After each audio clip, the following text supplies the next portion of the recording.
The great council chamber hung in the darkness of space like a jewel. Inside, representatives from 47 different alien species sat in their assigned seats. Each species had their own section, decorated with their homeworld's colors and symbols. Some aliens were tall and thin, others were short and covered in scales. A few floated in tanks filled with strange liquids, but they all had one thing in common today. They were all looking at one human woman standing alone in the center of the room. Ambassador Chen Wei stood perfectly still. Her dark suit looked plain compared to the colorful robes and armor worn by the aliens around her. She held a datapad in her hands, but she did not look at it. Instead, she looked straight ahead at the High Arbiter who sat on the highest platform in the room. High Arbiter Velnox was a Zenthari, a species that looked like a cross between a lizard and a bird. His scales were deep purple and shimmered under the lights. His eyes were large and golden, and they looked down at Chen with something that seemed like pity mixed with contempt. He had lived for over 300 years. His species had been traveling between stars for more than 10,000 years. To him, humans were children playing with toys they did not understand. Ambassador Chen, Velnox said. His voice came through the translation device that all species use to communicate. The Galactic Council has reached a decision regarding Earth and humanity. Chen said nothing. She simply waited. Velnox touched a control, and a holographic display appeared in the air above the council floor. It showed Earth, blue and green and beautiful, spinning slowly. Then the display changed to show numbers and charts. Humanity has been expanding too quickly, Velnox continued. In just 300 years since you developed space travel, you have claimed 17 star systems. You have built colonies on 42 planets and moons. You have mined asteroids and built stations without regard for established galactic law. We have followed every treaty we signed, Shen said quietly. Treaties that we now recognize were a mistake, said another council member. This one was a Krell, a massive creature that looked like a bear made of stone. Your species is reckless. You take risks that endanger not just yourselves but others. Chen wanted to laugh at that. Humanity had been nothing but careful. Every step into space had been calculated. Every colony had been planned down to the smallest detail, but she kept her face blank and said nothing. Therefore, Velnox announced, the Galactic Council has voted. The vote was unanimous, 47-0. He paused as if he expected Chen to react. When she did not, he continued. Earth must comply with the following terms. First, you will surrender 70% of all resources currently under human control. This includes minerals, water, and energy sources. The holographic display changed to show which asteroids and planets would be taken from humanity. Second, Velnox said, humanity will dismantle 90% of its military forces. You will keep only what is needed for local system defense. More images appeared, showing human ships and stations. Third, Earth and all human colonies will accept protective governance by the Zenthari Empire. We will guide your development and ensure you do not threaten galactic peace. The room was silent except for the hum of the station's life support systems. Chen looked at the display, then back at Velnox. And if we refuse? She asked. Velnox's mouth opened in what might have been a smile. Rows of sharp teeth glinted. Then the Council will enforce compliance. We have assembled a fleet of 2,000 warships. They are currently positioned near your solar system. If you do not agree to these terms, they will enter Earth space and take control by force. You mean you would attack us? Chen said. We mean we would save you from yourselves, Velnox replied. Many younger species go through this rebellious phase. They think they can challenge the established order. They learn eventually that they cannot. We are offering you the chance to learn this lesson without bloodshed. Chen looked around the room. She saw the expressions on the alien faces. Some looked bored. Some looked satisfied. A few even looked sympathetic, but not sympathetic enough to speak up. Earth had no friends in this room. Humanity had been in galactic society for less than a century. They had no allies, no trade partners powerful enough to matter, no voice that anyone wanted to hear. How long do we have to decide? Chen asked. 30 standard days, Velnox said. That should be more than enough time for your governments to see reason. Chen nodded slowly. She tapped something on her datapad. Then we will need those 30 days to consult with our people. We will have our answer when the time is up. There is only one correct answer, Ambassador, Velnox said. I hope humanity is wise enough to see that. Chen bowed slightly, a gesture of respect that she did not feel. Then she turned and walked toward the exit. The doors opened automatically, sliding apart with a whisper. As she stepped through, she heard the council members beginning to talk among themselves. "Pathetic," one voice said. "They have no choice," said another. "Their ships are powered by fusion drives. Fusion, like something from a museum. I almost feel sorry for them," a third voice added. "They have no faster-than-light travel of their own. They use our jump gates like beggars asking for rides." Chen kept walking. She moved through the corridor that led to the docking bay where her shuttle waited. Her face remained calm, but inside she was counting down. She had a message to send, and she had to wait until she was back on her ship to send it. Behind her in the council chamber, Velnox was already planning his victory speech. He would deliver it in 30 days when the humans surrendered. It would be a lesson to all the younger species, a reminder that the Galactic Council had ruled for thousands of years and would rule for thousands more. If only he knew the truth. Chen reached her shuttle and climbed aboard. The pilot, a young man named Marcus, looked at her with questioning eyes. "How did it go?" he asked. Chen sat down and strapped herself in. She waited until the shuttle had launched and cleared the station's docking area. Then she pulled out a different datapad, one that used encryption that no council species knew about. She typed a single message. "The countdown is active. 30 days. Execute protocol endgame." She sent the message and watched it disappear into the quantum communication network that humanity had built in secret. The message would reach Earth in seconds, traveling through a technology that the Galactic Council thought was impossible for humans to possess. Chen looked out the window at the stars. Somewhere out there, hidden in the darkness, was the real human fleet. Not the old fusion drive ships that the Council knew about. Not the weak defensive platforms that Earth displayed publicly. The real fleet. The one that nobody suspected existed. "We gave them a chance," Chen said quietly. Marcus glanced at her. "Ma'am?" "The Council," Chen explained. "They could have treated us fairly. They could have been our friends. Instead, they chose to be bullies." "What happens now?" Marcus asked. Chen smiled, and there was no warmth in it. "Now they learn why you should never corner a species that has survived ice ages, plagues, world wars, and nuclear weapons. They're about to discover what humans do best. What's that? We adapt, we plan, and we strike back when no one sees it coming." The shuttle jumped into faster-than-light travel, using a jump gate that the Council controlled. Soon Chen knew humanity would not need their gates anymore. Soon the entire galaxy would see what humans were really capable of. The countdown had begun. 30 days until the Galactic Council learned their mistake. 30 days until Earth struck back. The United Nations Strategic Command Center was buried 3 kilometers beneath the Swiss Alps. It had taken 20 years to build, and another 10 years to fill with equipment that officially did not exist. Now its main operations room was filled with military officers, scientists, and government officials from every major nation on Earth.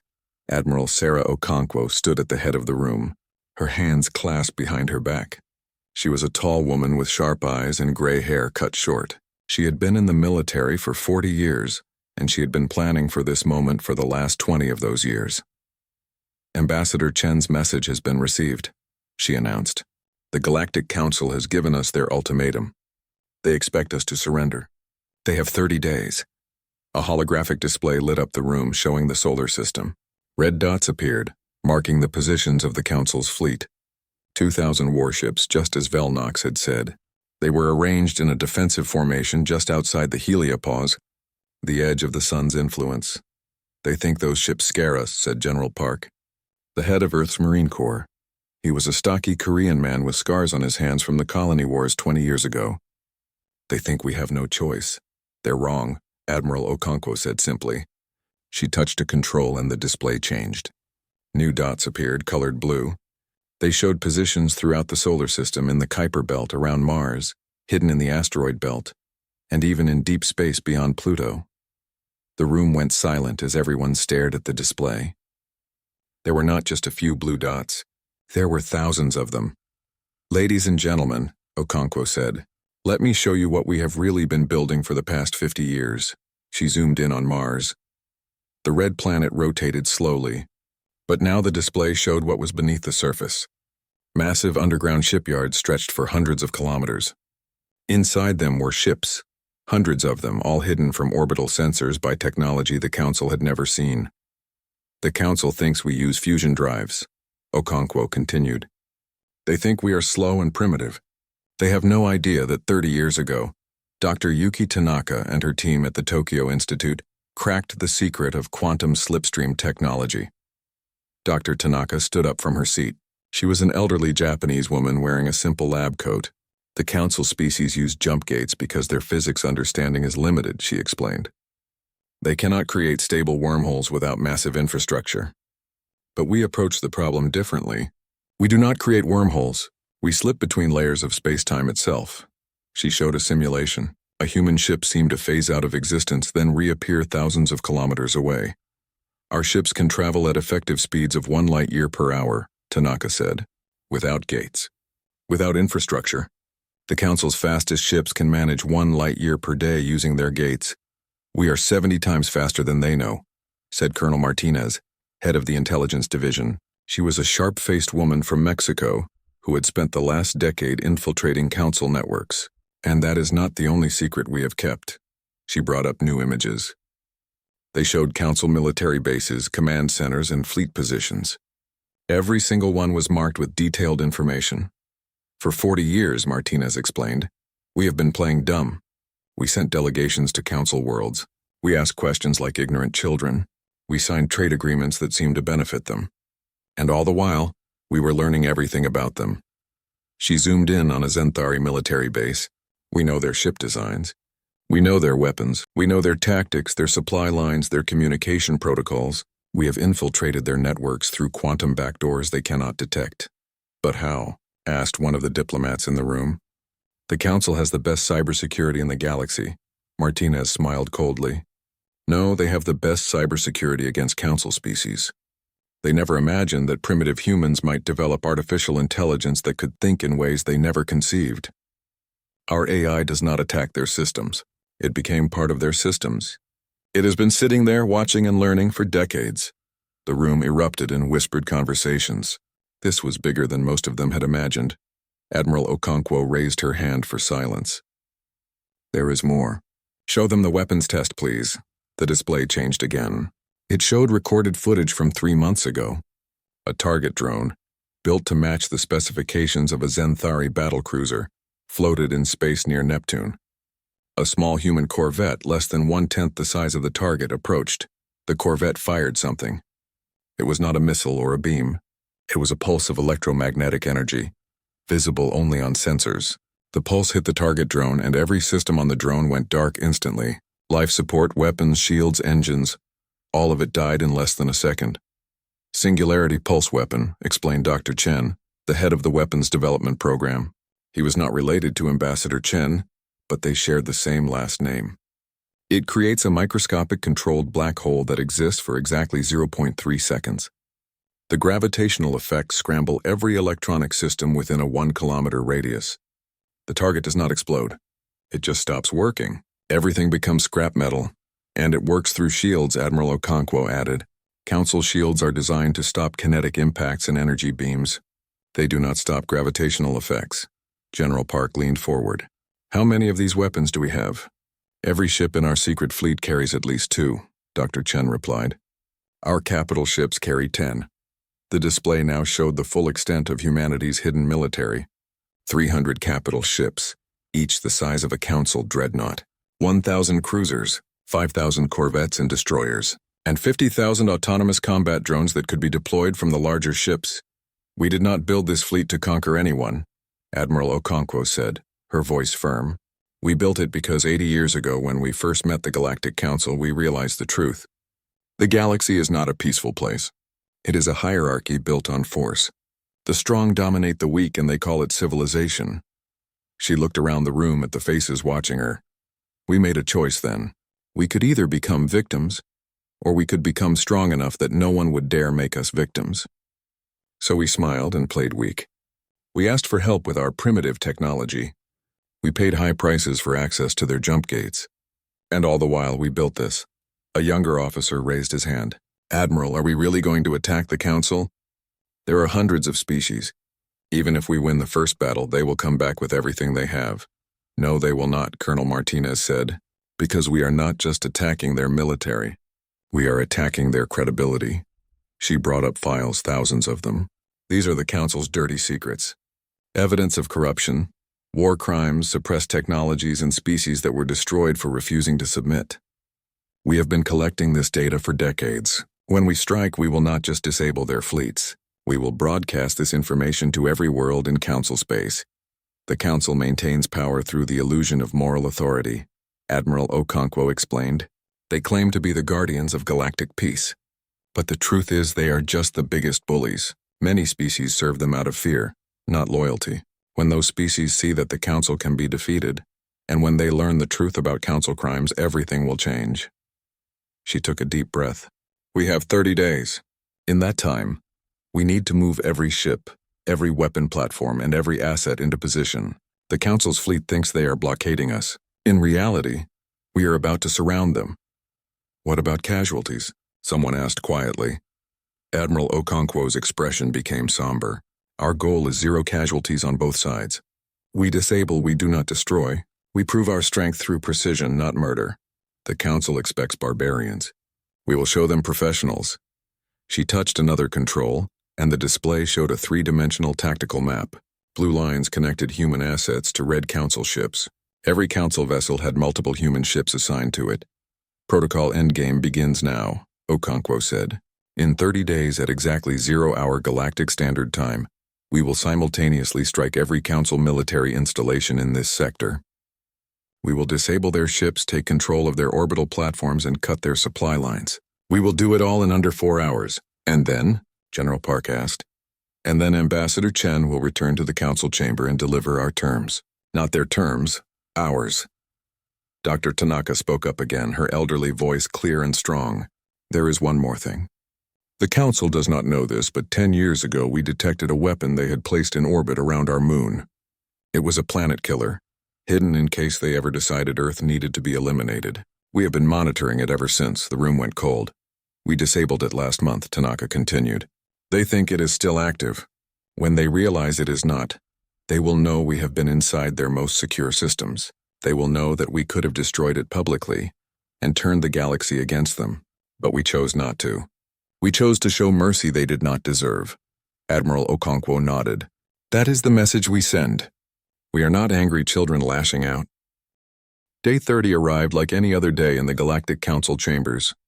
The representatives filed into their seats, talking among themselves. Most seemed bored.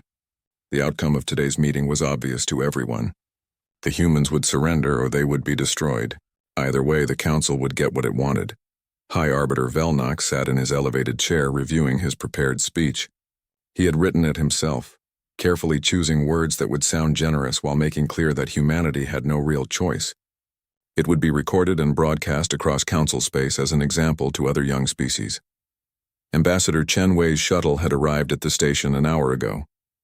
Velnox had watched her dock through the station's sensors.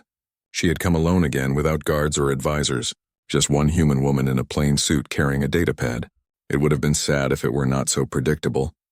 The doors to the chamber opened and Chen walked in. She moved with the same calm confidence she had shown 30 days ago. Velnox found that interesting. He had expected her to look defeated or frightened.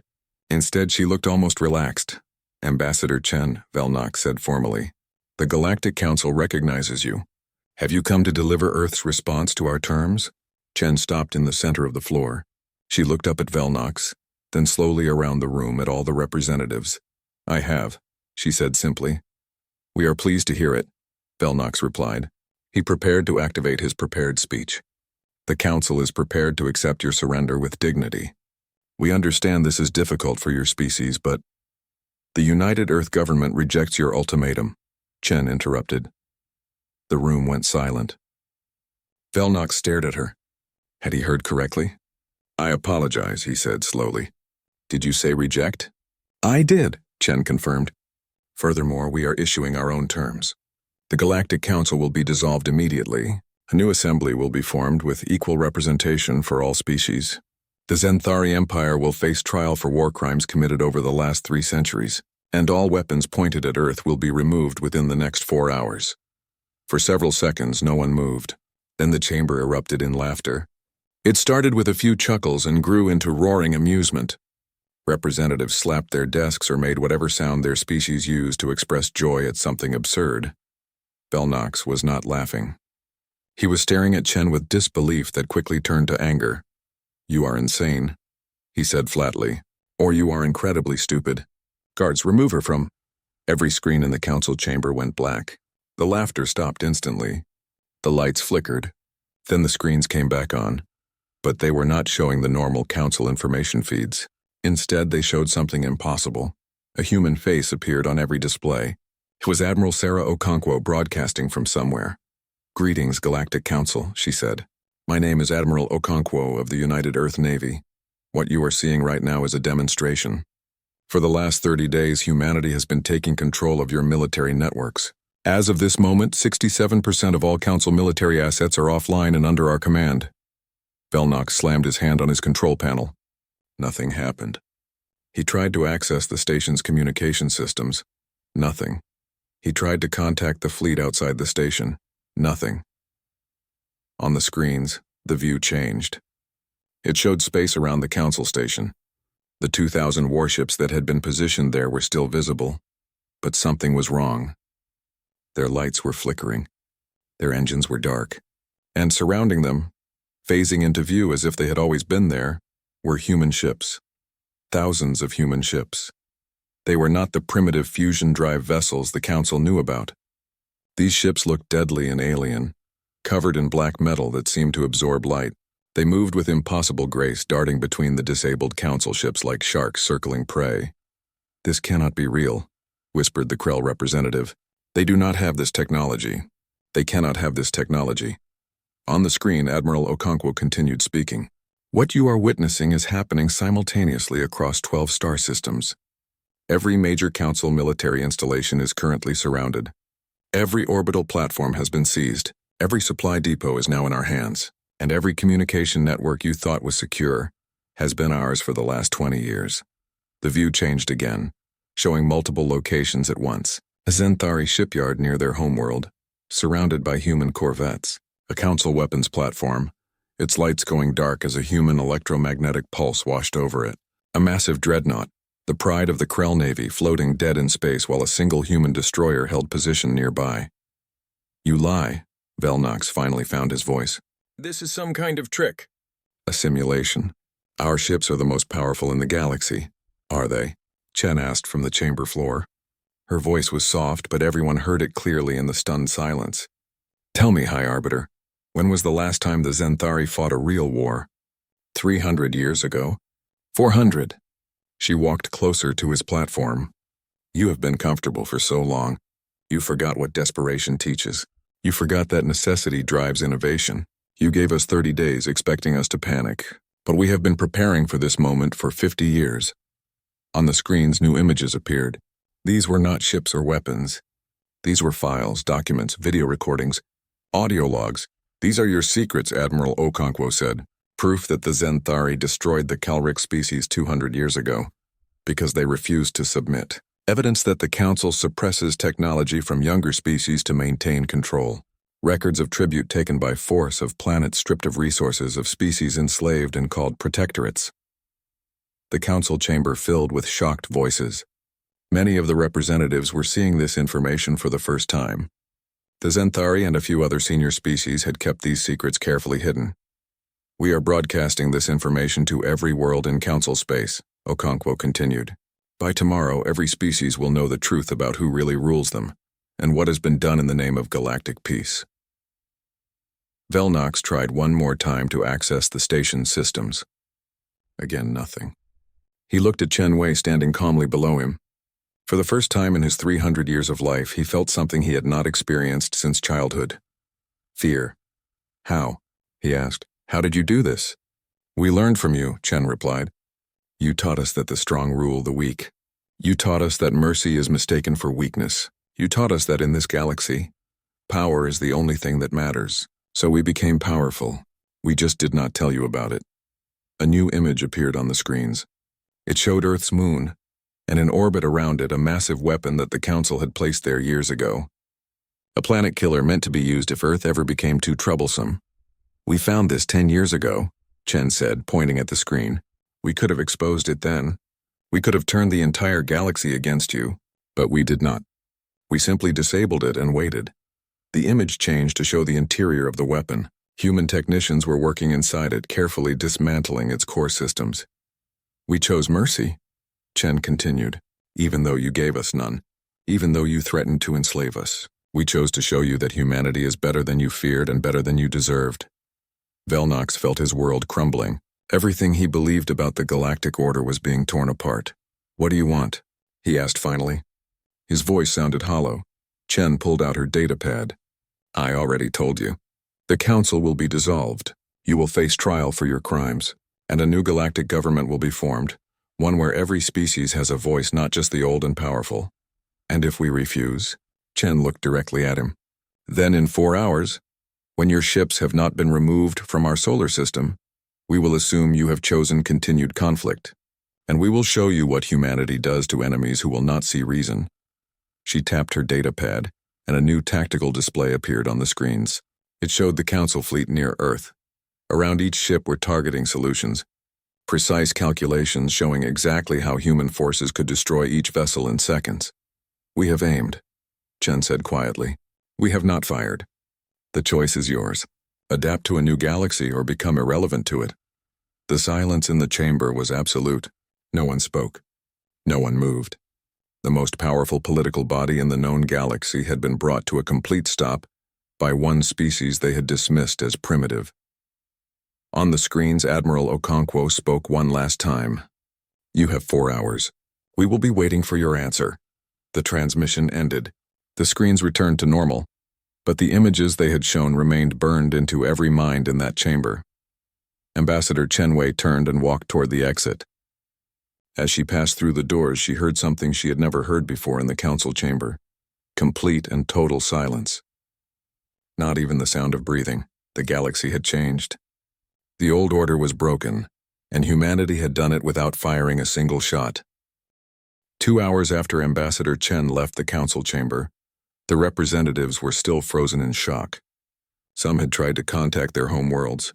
Their communications did not work. Others had attempted to access their own military networks. Those were blocked too. A few had even tried to leave the station, but the docking bay doors would not open. They were trapped. Not by force, but by technology they could not understand or counter. High Arbiter Velnox sat in his chair, his golden eyes staring at nothing. His hands gripped the armrest so tightly his scales had turned pale. 300 years of absolute certainty had been shattered in minutes.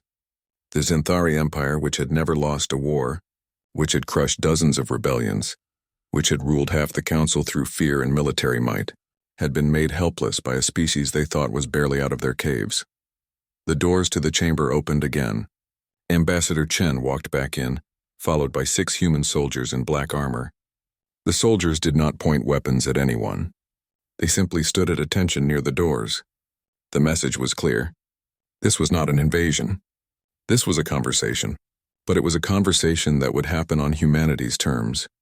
Representatives of the Galactic Council, Chen said, her voice echoing in the silent chamber. You have had 2 hours to think. I am here to provide clarity. She gestured and the screens came to life again. This time they showed a view of space above the Zenthari homeworld. A planet that looked similar to Earth, but with purple oceans and golden continents. It was beautiful. It was also completely surrounded. Human ships hung in orbit, hundreds of them. They were not attacking. They were not threatening. They were simply there, a reminder that they could be anywhere at any time. This is happening at every council homeworld right now, Chen explained, not as a threat, as a demonstration. We want you to understand that we could have attacked you at any time in the last 10 years. We chose not to.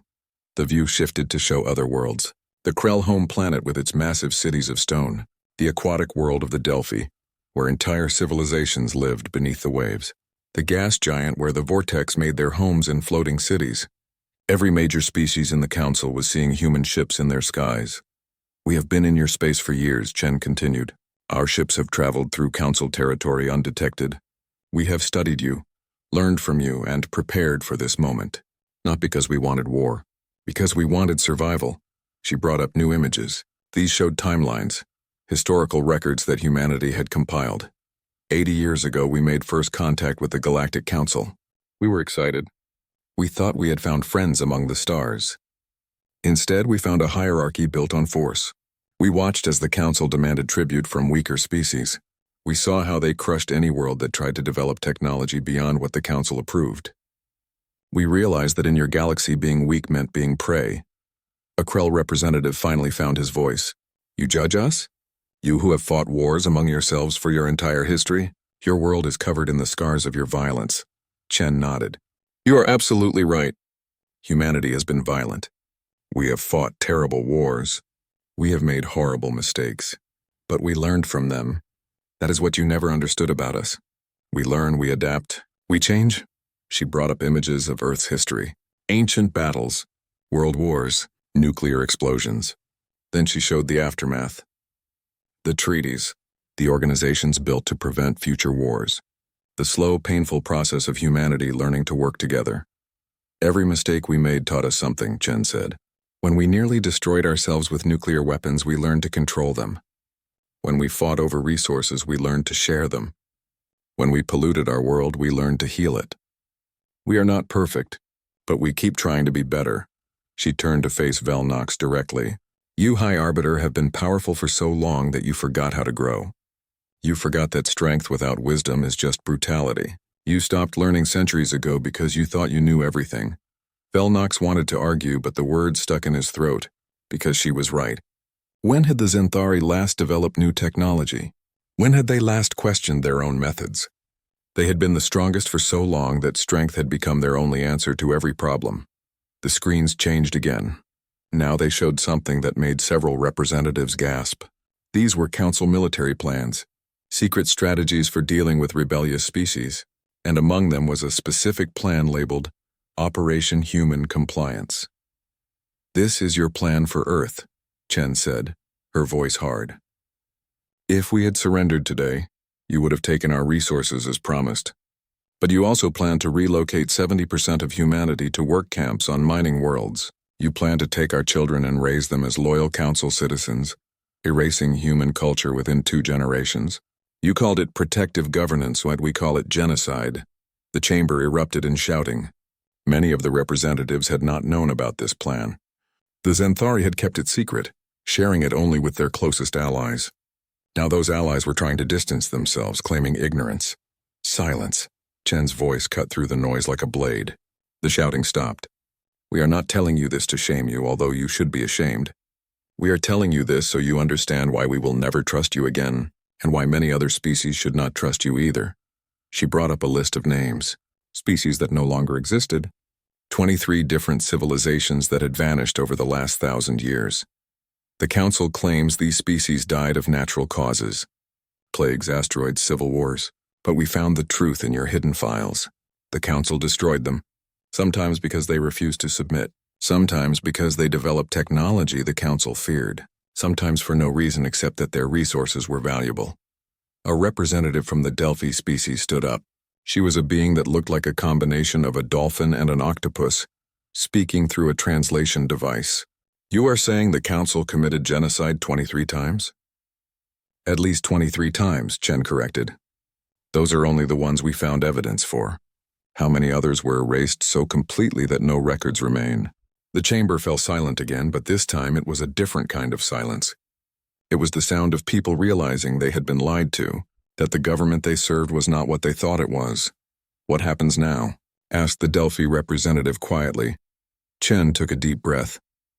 Now we make a choice, all of us. The old system is broken. It was built on fear and maintained through force. It cannot continue. The question is, what will replace it? She brought up a new document. It was a proposed charter for something called the Galactic Assembly. Humanity is proposing a new government. One where every species gets an equal vote regardless of military power. One where younger species are helped, not exploited. One where disputes are settled through negotiation, not threats. One where technology is shared, not hoarded. You expect us to give up our power? Velnox finally spoke.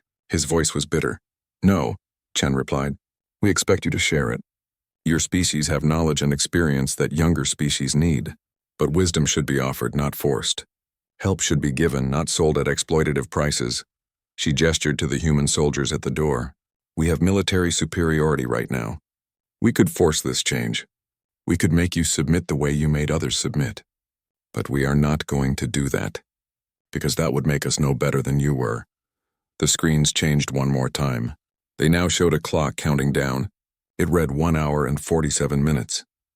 This is how long you have until our 4-hour deadline expires, Chen explained. At that point, you must make a decision. You can agree to the new charter, dissolve the council, and help build something better. Or you can refuse and we will remove your fleets from our territory by force. And after that? Asked the Krell representative. After that, we go our separate ways. Humanity will defend any species that asks for our help. We will share our technology with those who want to join the new assembly. And you will be left with whatever power you can maintain without your military superiority. Chen walked closer to Velnox's platform. But I hope you choose differently. I hope you choose to be part of the solution instead of clinging to the problem. Because despite everything you have done, we still believe you can be better. We have to believe that. If we did not believe that people can change, then there would be no hope for any of us. She pulled out a datapad and set it on a small table near the center of the floor. This contains the full charter for the proposed Galactic Assembly. Read it, discuss it, decide. You have 1 hour and 45 minutes. Chen turned and walked toward the exit. The human soldiers fell in step behind her. As she reached the doors, Velnox called out. Why? He asked. Why did you not just destroy us? You had the power. You had the moral justification after what we planned to do to your species. Why show mercy we do not deserve?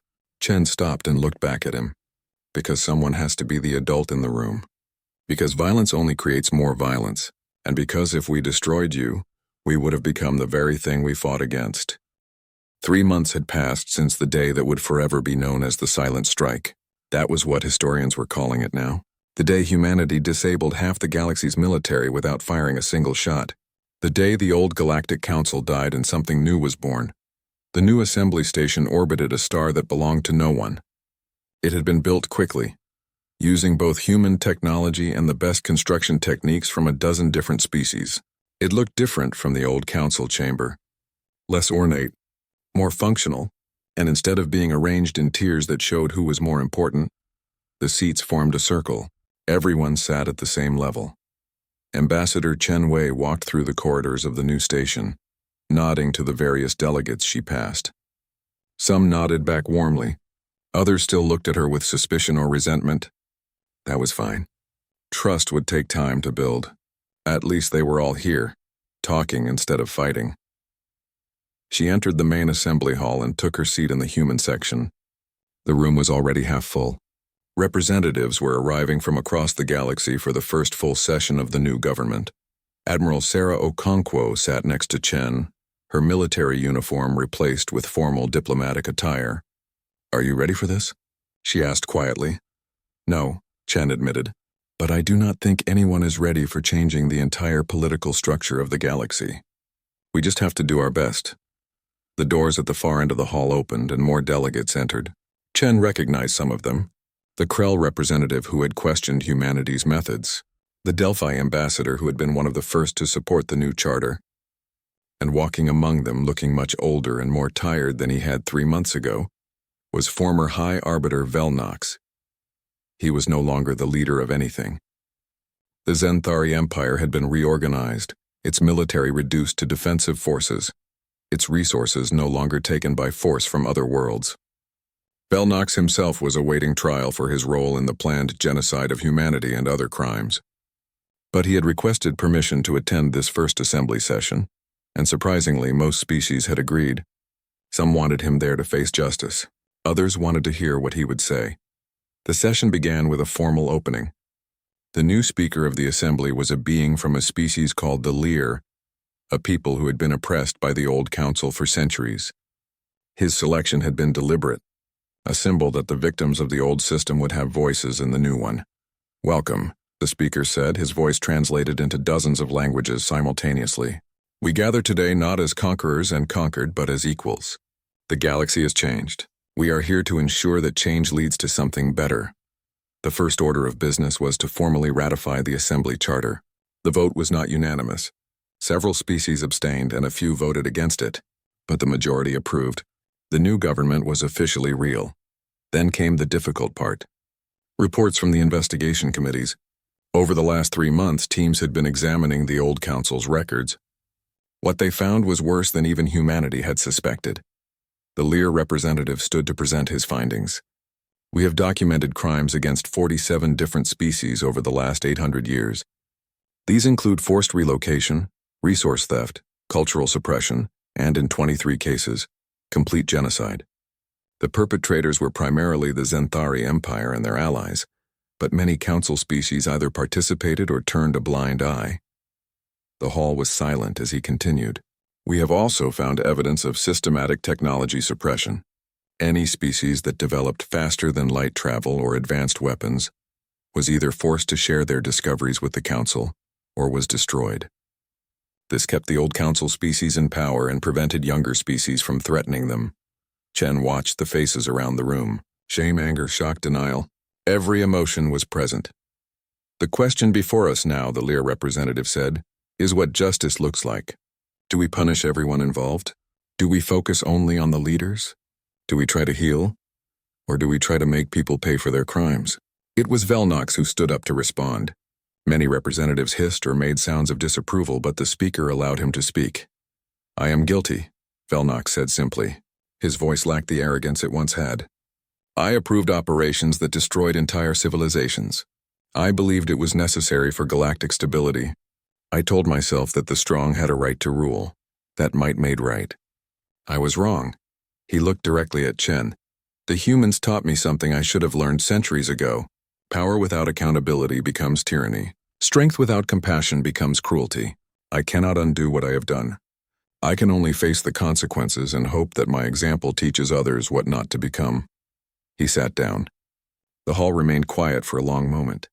Then a representative from a species called the Tauran stood up. They were a small furry people who had been clients of the Zenthari. I want to speak, she said nervously. My people. We were protected by the Zenthari. When pirates attacked our colony ships, Zenthari warships saved us.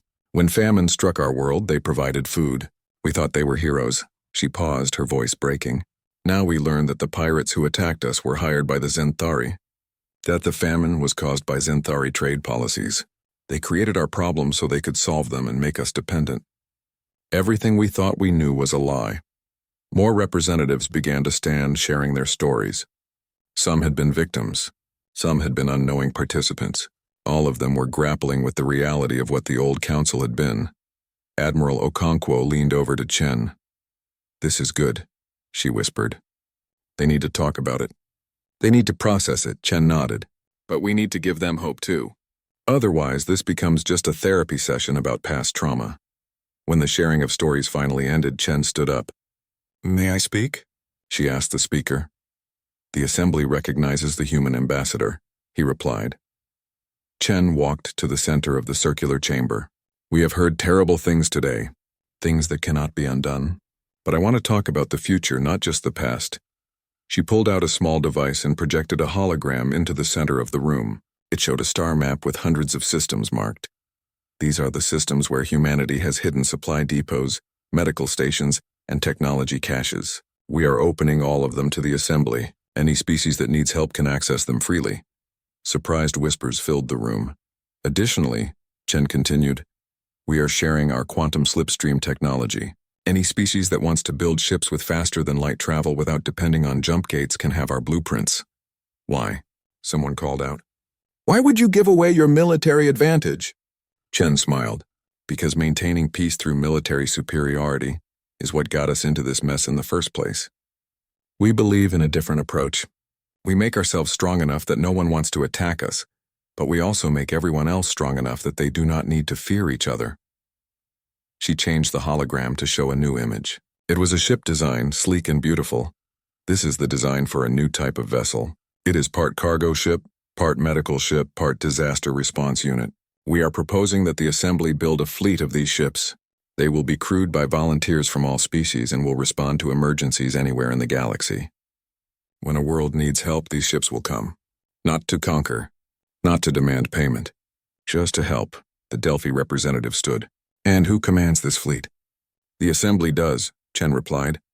through a rotating command structure where every species takes turns leading. Humanity will build the first 50 ships and train the first crews. After that, any species can contribute ships or volunteers. Another representative, this one from the Krell, stood slowly. You are serious about this. You truly want to share power rather than hold it. We are serious, Chen confirmed. Because we studied your history, all of you. We know that empires that rule through force eventually collapse. But alliances built on mutual benefit can last for ages. We want to build something that will last. The debate continued for hours. Some species were enthusiastic. Others were skeptical. A few were openly hostile, believing this was some kind of human trick. But slowly, steadily, support built for Chen's proposal.